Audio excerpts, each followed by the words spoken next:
Okay, pedestrian. Okay. So, siyempre pag ano, mga pedestrian, pagbibigyan yung mga tao.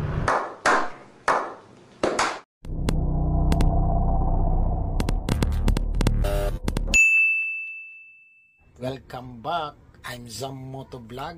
Yan. So, papasok naman tayo sa work natin. So, doon tayo papasok sa Novaliches Quirino Highway. So, doon tayo na-assign ngayon. So, babiyahe tayo papuntang Quezon City, Novaliches. So, samahan nyo ako sa aking biyahe papuntang Quezon City. So, bago yan, punta muna tayo sa Malabon. Okay? Let's go. Kita-kits tayo sa highway. Okay, what's up? Nandito na tayo sa highway, no? Ng kahabaan ng Road 10, no? So, papunta na tayo sa Malabon, doon sa Store 1. So, mayroon lang tayong kukunin doon. Tapos, diretso na tayo sa may Quirino Highway, doon sa Store 4, no? Doon sa may Susano Road, no? Pupunta ulit tayo doon dahil doon tayo na ngayon naka-assign. Doon tayo ngayon papasok. Time check tayo, alas 8. Alas 8 na tayo umalis, no? Daan muna tayo sa Malabon SG Moto, no? Tapos tuloy-tuloy na tayo papuntang Quezon City, Quirino Highway, Susano Road. So doon tayo naka-assign ngayon at mayroon tayong gagawin na mga e-bike doon. Tulungan natin yung isa kong kasama doon. So update ko kayo pag malapit na ako doon sa Store 1 sa Malabon. Tapos diretso tayo ng Quezon City, okay? 5 minutes later. Okay, so yun mga amigos, nandito na tayo sa Malabon, no? Dito na tayo ulit nakapag-start ng ating vlog, no? Ng ating video. So, malapit na tayo. Dito na tayo. So, Malabon tayo and ang store namin ay dito lang sa may katabi ng Global Oil and Honda, no? Ayan. So, ayan. Okay, so dito tayo. So, open na yung Store 1 natin. So mayroon lang tayo kukunin dito mga amigos, no? Ayan, yung aming Store 1.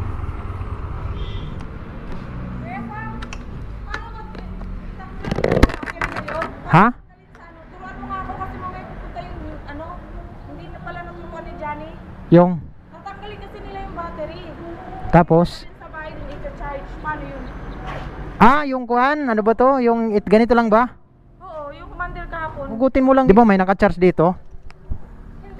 Di ba nga ano yun? Yung direct yun na ano, walang ba? Ay, direct, hindi pwede matanggal yun. Pag direct, hindi matanggal yun. Sana pinalit ng customer. Ayo, yan dyan. Parang basa yan. Di matatanggal yung pag direct. Yung box lang naman ang kailangan dun eh.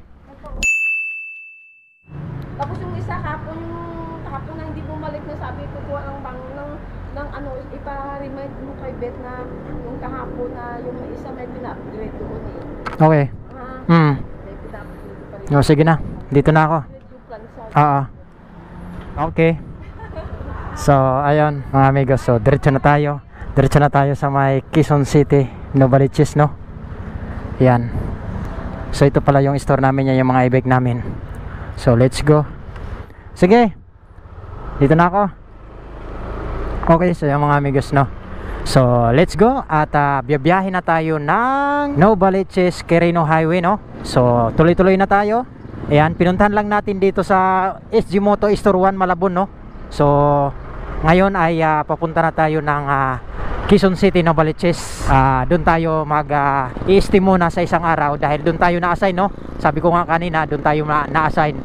So, ngayon ay samahan nyo ako sa aking biyahe. Time check tayo, 8:30 na, no? So, siguro makakarating tayo doon mga alas 9 kasi medyo traffic yan doon pagdating sa Quirino Highway. Paano masabi? So, kita-kits na lang tayo mamaya sa Store 4 doon sa Novaliches, no? So, kita-kits dahil traffic na rin dito. So, medyo mahaba pa yung biyahe natin. Okay? Okay. Okay, so yan mga amigos, nandito na tayo sa may Quirino Highway, no? Traffic talaga ito lagi dito. So, dito na ako ulit nakapag-start. So medyo malapit-lapit na rin tayo, kaso nga lang traffic pa rin. Always traffic to lagi pag ganitong araw, mga Lunes, lalong Lunes na, no? Tapos hanggang Friday, matraffic talaga to dito. So magtitiis talaga sa traffic. So wala tayong magagawa, kuwan talaga to eh. Main road kasi to eh. Dito lahat ang mga sasakyan dumadaan. Okay, pedestrian. Okay. So, siyempre pag mga pedestrian, pagbibigyan yung mga tao.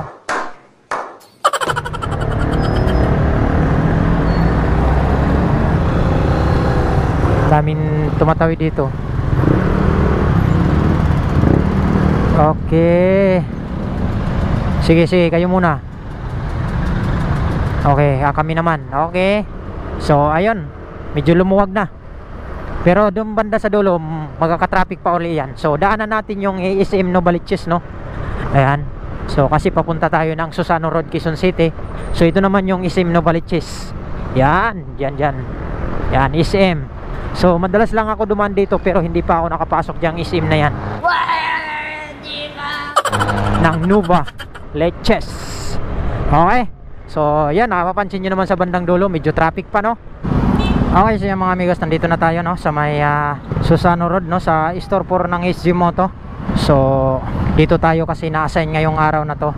Kaya, dito tayo napadpad na naman. Mayroon lang tayong gagawin. So, okay, yun mga amigos, nandito na tayo, no. So, ito yung motor ni amigo Ja. Okay. So, ayan mga amigos, nandito na tayo sa SG Moto. Ito yung motor ng aking ka-workmate, naka Radar FI, ayan. So, ito naman yung ating Aerox, si Matt. So, kukunin natin muna yung kinuha natin sa Store 1. Yan, yung kinuha natin sa Store 1. Yan, okay. Oh, yung previous mo daw. Oh, shout out. Ang pugi kong kasama, oh. Nag-aayos na. So ayan mga amigos, nandito na tayo, no. So ayan yung e-bike, ayusin namin ni Ja. So C60. Yan yung kasama kong pugi, oh, nag-aayos na, oh. Kita nyo naman, oh. Yan lang yung kasama kong pugi na magaling dito talaga gumawa ng e-bike. Saka yan si sir. Ayan, oh. So ito pala yung mga e-bike namin lahat ng mga amigos. So ayan, kunti na lang. Shout pala kay sir, no? Sa kanya ba to? Ayan, ito pala ang kukunin ni sir yung C60 na white. So, yun lang.